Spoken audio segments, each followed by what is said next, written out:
9월 15일 수요일 하나님께서 저희에게 주신 말씀은 사사기 19장 16절부터 30절까지의 말씀입니다. 저녁 때에 한 노인이 밭에서 일하다가 돌아오니 그 사람은 본래 에브라임 산지 사람으로서 기브아에 거류하는 자요 그곳 사람들은 베냐민 자손이었더라. 노인이 눈을 들어 성읍 넓은 거리에 나그네가 있는 것을 본지라. 노인이 묻되 그대는 어디로 가며 어디서 왔느냐 하니 그가 그에게 이르되 우리는 유다 베들레헴에서 에브라임 산지 구석으로 가나이다. 나는 그곳 사람으로서 유다 베들레헴에 갔다가 이제 여호와의 집으로 가는 중인데 나를 자기 집으로 영접하는 사람이 없나이다.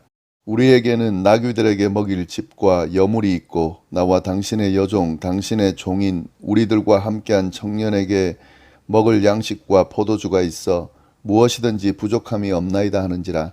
그 노인이 이르되 그대는 안심하라. 그대의 쓸 것은 모두 내가 담당할 것이니 거리에서는 유숙하지 말라 하고 그를 데리고 자기 집에 들어가서 나귀에게 먹이니 그들이 발을 씻고 먹고 마시니라. 그들이 마음을 즐겁게 할 때에 그 성읍의 불량배들이 그 집을 애워싸고 문을 두들기며 집주인 노인에게 말하여 이르되 내 집에 들어온 사람을 끌어내라. 우리가 그와 관계하리라 하니 집주인 그 사람이 그들에게로 나와서 이르되 아니라 내 형제들아 청하노니 이 같은 악행을 저지르지 말라. 이 사람이 내 집에 들어왔으니 이런 망령된 일을 행하지 말라. 보라 여기 내 처녀딸과 이 사람의 첩이 있은즉 내가 그들을 끌어내리니 너희가 그들을 욕보이든지 너희 눈에 좋은 대로 행하되 오직 이 사람에게는 이런 망령된 일을 행하지 말라 하나 무리가 듣지 아니하므로 그 사람이 자기 첩을 붙잡아 그들에게 밖으로 끌어내매 그들이 그 여자와 관계하였고 밤새도록 그 여자를 능욕하다가 새벽 미명에 놓은지라. 동틀 때에 여인이 자기의 주인이 있는 그 사람의 집 문에 이르러 엎드려 밟기까지 거기 엎드려져 있더라. 그의 주인이 일찍 일어나 집문을 열고 떠나고자 하더니 그 여인이 집문에 엎드려져 있고 그의 두 손이 문지방에 있는 것을 보고 그에게 이르되 일어나라 우리가 떠나가자 하나 아무 대답이 없는지라. 이에 그의 시체를 나귀에 싣고 행하여 자기 곳에 돌아가서 그 집에 이르러서는 칼을 가지고 자기 첩의 시체를 거두고 그 마디를 찍어 12덩이에 나누고 그것을 이스라엘 사방에 두루 보내매 그것을 보는 자가 다 이르되 이스라엘 자손이 애굽 땅에서 올라온 날부터 오늘까지 이런 일은 일어나지도 아니하였고 보지도 못하였다. 이 일을 생각하고 상의한 후에 말하자 하니라. 아멘. 저희가 사사시대 타락한 모습을 살펴보고 있습니다. 어제 본문인 19장 1절부터 살펴본 그 내용의 이야기가 오늘도 계속 이어지는데요. 에브라임 산지에 사는 레위인이 베들레헴 출신의 여인을 첩으로 삼았습니다. 그런데 그 여인이 행음을 하고 남편을 떠나 베들레헴으로 돌아갔습니다. 그런데 그 레위인이 첩을 데리러 베들레헴으로 가게 되는데요. 거기서 장인의 환대를 받고 다시 집으로 돌아오게 됩니다. 집으로 돌아오는 중에 좀 오후에 늦게 출발하는 바람에 해가 저물어 버렸고 그래서 일행들이 묵을 숙소를 구하게 되는데요. 그들이 가까이 있던 여부스라는 지역은 이방인의 지역이라 거기 거하지 않고요. 좀 더 가서 베냐민 지파에 속하는 기브아라고 하는 곳에 가서 묵기로 합니다. 그런데 그 일행들이 기브아에 가서 큰 길에서 자기들을 받아줄 그런 사람들을 찾았지만 아무도 받아주지를 않습니다. 레위인이 첩을 가지고 있다 하는 것, 또 첩이 행음을 하고 도망친 것, 그리고 그들이 묵을 장소를 구하는데 그 나그네를 홀대하는 이런 모습들을 쭉 보여주는데요. 이게 이스라엘 백성들의 모습은 아니에요. 그런데 그들이 타락했기 때문에 이런 모습들을 보여주고 있습니다. 오늘은 그 이후의 내용인데요. 이때 한 노인이 등장하게 됩니다. 이 노인은 레위인과 마찬가지로 에브라임 산지 사람입니다. 같은 고향 사람이죠. 그런데 이 사람이 기브아에 지금 살고 있었다 하는 거죠. 베냐민 지파의 기브아에 살고 있었다 하는 거죠. 이 노인이 레위인의 일행을 보면서 이제 보고는 묻습니다. 어디로 가며 어디서 왔느냐? 그랬을 때에 이야기를 하죠. 베들레헴에서 지금 에브라임 산지 구석으로 갑니다. 저는 에브라임 출신입니다. 그러면서 이제 부탁을 합니다. 저희들에게는 먹을 것이 많이 있습니다. 그런데 머무를 곳이 없습니다. 그래서 머무를 곳을 제공해 달라고 부탁을 합니다. 그런데 이 노인은 그를 받아줘요. 안심시키면서 필요한 모든 것을 내가 공급할 테니 자신의 집으로 가자고 그렇게 이야기합니다. 아직도 이런 사람이 남아있다 하는 것이 희망으로 보이기도 하는데요. 노인이 이 레위인 일행들을 데리고 자기 집으로 갑니다. 그런데 그때 사건이 하나 일어나요. 이렇게 밤중에 기브아의 불량배들이 그 집을 찾아옵니다. 그러면서 낯선 자들이 그 집에 왔다는 것을 알고 그 낯선 자들을 내놓으라고 그래요. 집주인도 노인이고 그리고 레위인 일행도 나그네라는 걸 알아서 이 불량배들이 자신들이 원하는 행동을 지금 하고 있는데 근데 레위인을 내놓으라고 그래요. 레위인을 내놓으라고 그러면서 그와 관계하겠다 그럽니다. 그런데 이 노인이 그러지 말라고 그럽니다. 제발 이런 악한 일을 행하지 말라고 그럽니다. 아마도 이 불량배들이 남자와 관계를 하려고 하는 그런 모습을 지금 보이고 있는 건데요. 근데 이 레위인을 노인이 내놓지를 않습니다. 그러면서 누구를 내놓겠다 그러냐면 자기에겐 처녀 딸이 있고 그 다음에 이 사람의 첩이 있다. 그러니까 그들을 끌어내라. 너희가 그들을 욕보이든지 눈에 좋은 대로 행해도 된다.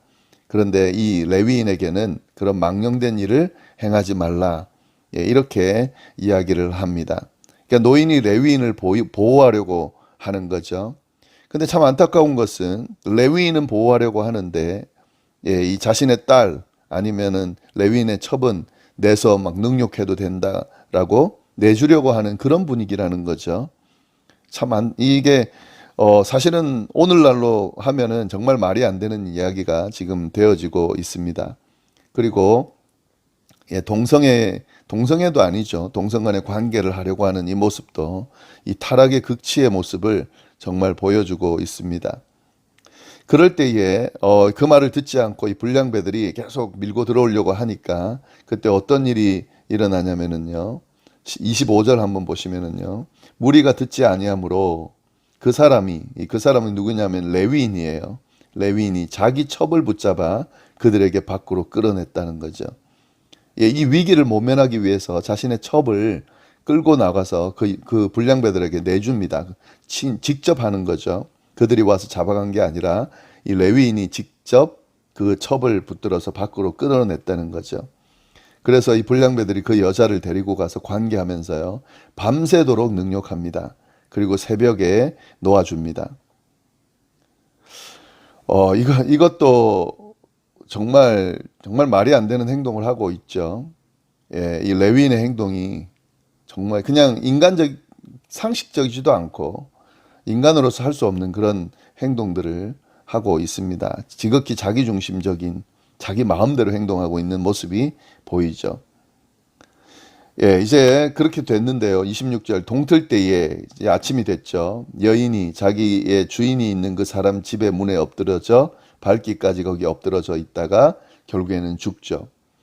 그 아침이 돼서 그의 주인이 일어나 여기 주인도 레위인입니다. 이제 주인이라고 표현하는데요.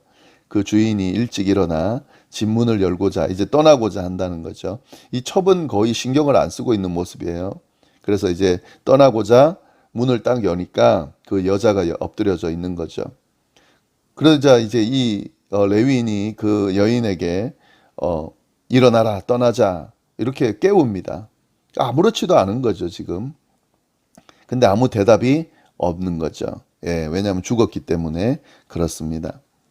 도무지 이해할 수 없는 행동을 지금 보이고 있어요. 미안한 마음도 없고 걱정하는 마음도 없고 그냥 아무렇지 않은 듯 자기 길을 떠나려고 하는 이 레위인의 모습에서 도무지 구별된 하나님께서 구별하신 레위인의 모습은 찾아볼 수가 없습니다.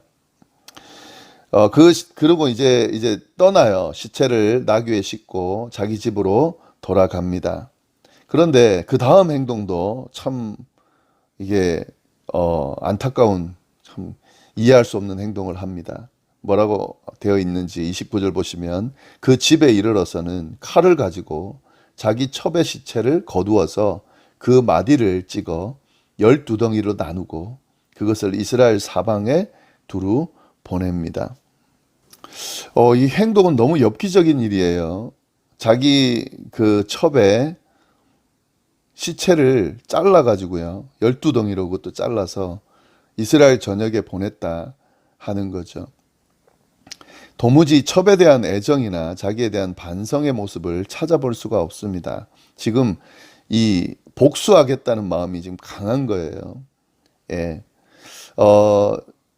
뭐 예를 들면은 사랑하는 사람, 정말 사랑하는 사람을 이렇게 억지로 뺏어가서 그렇게 행동을 하고 이런 결과가 나왔다면은 그나마 좀 이해가 될 수 있는데요. 자기가 내보내고 자기가 그렇게 만들어 놓고는 지금 이렇게 행동하고 있다는 거죠. 아마 그 여인에 대한 복수보다는 자기가 그렇게 당했다라고 하는 것에 대한 그런 복수의 마음이 아주 강한 것 같습니다. 그래서 이게 상식적이냐 아니냐, 엽기적이냐 아니냐는 상관없이 그냥 자기 감정대로 다 행동하고 있어요. 그렇게 해서 이 시체를 이스라엘 전역에 보냅니다. 결국에 어떤 일이 일어나겠습니까? 예, 지금 분열을 일으키는 거죠. 전쟁을 일으키는 거예요. 이스라엘 전체를 지금 막 흥분시키는 겁니다. 30절, 그것을 보는 자가 다 이르되 이스라엘 자손이 애굽 땅에서 올라온 날부터 오늘까지 이런 일은 일어나지도 아니하였고 보지도 못하였도다. 이 일을 생각하고 상의한 후에 말하자 하니라. 예, 이스라엘이 지금 막 일어나는 거죠. 지금 막 분노하는 거죠. 불량배들이 한 일입니다. 그런데 지금 이 한 사건이 이스라엘 전체에 퍼지게 되고, 이 다음에 나오는 내용이 큰 전쟁이 일어나요. 이스라엘 지파들 사이에 큰 전쟁이 일어나고 서로 싸우고 죽이고 하는, 이제 이런 이스라엘 공동체가 완전히 깨지는 그런 모습을 보이게 됩니다. 왜 이런 모습이 일어나는가? 다 이스라엘의 왕이 없으므로 자기 소견대로 자기 마음대로 행하기 때문에 이런 일이 일어난다 하는 거죠. 네, 이 모습을 보면은 어디에도 이 사람으로서 어떤 모습, 또 신앙인으로서의 모습, 하나님의 백성으로의 모습을 찾아볼 수가 없습니다. 점점점 타락하고 타락의 그 강도가 점점 심해지고 결국에는 분열이 일어나고 파괴되고 망가지는 그런 모습을 볼 수가 있습니다. 예, 이 모습을 보면서요, 계속해서 오늘날 시대와 자꾸 연결해서 보게 되는데, 예, 그렇게 해야 되죠. 이 말씀을 보면서요. 예, 오늘날 사사시대와 같은 그런 시대를 살아가고 있다는 생각이 들고, 또 이런 모습들처럼 오늘날에도 예, 각자 자기의 감정대로 마음대로 막 행하다 보니까 분열이 일어나고 다툼이 일어나고 파괴가 일어나고 하나님의 교회가 깨지고, 예, 그 교회 구성원들이 상처를 받고, 예, 이런 일들이 막 일어나고 있다 하는 거죠. 좀 이 사사기 말씀을 깊이 들여다보면서 오늘 우리의 삶에 또 우리의 상황에 적용하면서 정말 하나님의 뜻이 어디에 있는지, 또 이런 타락으로 치닫고 있는 이 모습 속에서 빨리 사단의 이끌림과 유혹에서 빠져나와서 하나님의 뜻에서 다시 세워지는 그런 과정, 회개하는 과정이 좀 필요할 것 같습니다. 말씀을 좀 적용하면서 잘 좀 보시고, 이 말씀이 정말 살아서 우리를 살리고 우리 주변을 살리는 그런 역사가 일어나기를 간절히 바랍니다. 예, 좀 안타깝지만 다음 내용, 내일 내용들 보면 이제 점점 심해지는 전쟁까지 일어나는 내용들을 보게 될 텐데요. 그 말씀을 보면서도 동일하게 좀 이렇게 깨닫고, 예, 다시 돌이키는 그런 시간이 되기를 바랍니다. 기도하겠습니다. 하나님 아버지, 감사합니다. 귀한 말씀 주셔서 감사합니다. 이 말씀을 좀 무겁게, 아프게, 진지하게 받아들이게 하시고, 이 말씀을 통해 우리의 모습도 돌아보고 오늘날 상황도 돌아보고 어떻게 대처하고 어떻게 행동해야 되는지 바로 깨닫고 바로 설 수 있도록 주여 인도하여 주옵소서. 주님, 사단의 유혹에 넘어가지 않도록, 타락하고 있는 모습을 그냥 내버려 두지 않도록 주님 앞에 회개하고 나아가서 다시 일어설 수 있도록 주여 역사하여 주옵소서. 오늘 하루도 어떤 상황에서도 하나님과 동행하면서 주님의 뜻을 선택하고 따르는 삶을 살기를 간절히 바라고 살아계신 예수님의 이름으로 기도드립니다. 아멘.